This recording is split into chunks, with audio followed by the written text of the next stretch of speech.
Blackbeard was a furious pirate who terrorized citizens and sailors across the Atlantic and the Caribbean in the early 1700s, sinking every ship in his path and plundering every town he set foot in.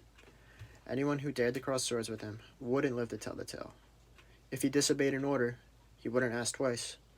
A man once refused to give up his diamond ring, so in return he swiped the man's fingers off clean. He feared nobody, but everyone feared him, not only for his actions but his appearance. He was a very distinguishable man. He was a giant man with a tall black beard stretching down to his waist. He would occasionally hang two lit cannon fuses from his hat, which drenched his head with black smoke.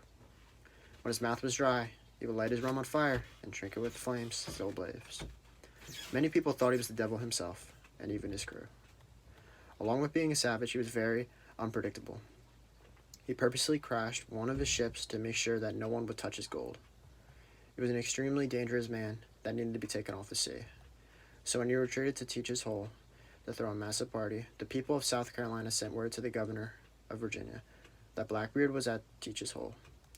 So the governor sent his best man, Robert Maynard, to take out the devil. When Maynard met with Blackbeard at sea, they engaged in epic battle. During the battle, Blackbeard showed his elite navigation skills as he maneuvered his legendary ship through the narrow channel. As the Navy ships followed, they showed that they were not as skilled as Blackbeard, as they hit a sandbar, putting them in a vulnerable spot. As cannonballs rained from the sky, killing many of his men, he issued the remaining men to hide under the deck. When the pirates boarded the ship, they were met with the remaining men. The pirates were severely outnumbered, but they chose to fight. When Blackbeard and Reynard met, Reynard drew his pistol and shot him. It did not faze him. Blackbeard drew his sword, and as did Reynard. Blackbeard swung his sword and obliterated Reynard's sword.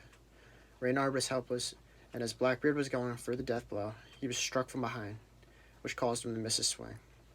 With blood spouting from his neck, he engaged in his final fight and took on the remaining men. It took 5 gunshots and 20 stabs to put the beast down. Maynard believed the only way to kill him was to remove his head, so they did. They hung his head as a trophy from the bowsprit and threw his body overboard. As soon as the body hit the water, his eyes erupted, and his mouth shouted, "Come on, Edward!" And his body swam around the ship 2 times until it sunk to the bottom. Till this day, his ghost still haunts Teach's Hole as the body searches for his head. Sometimes a headless ghost floats on the surface of the water or swims around and around and around Teach's Hole, glowing just underneath the water. On nights that the ghost light appears, if the wind is blowing inland, you can still hear Blackbeard's ghost tramping up and down and roaring, "Where's my head?"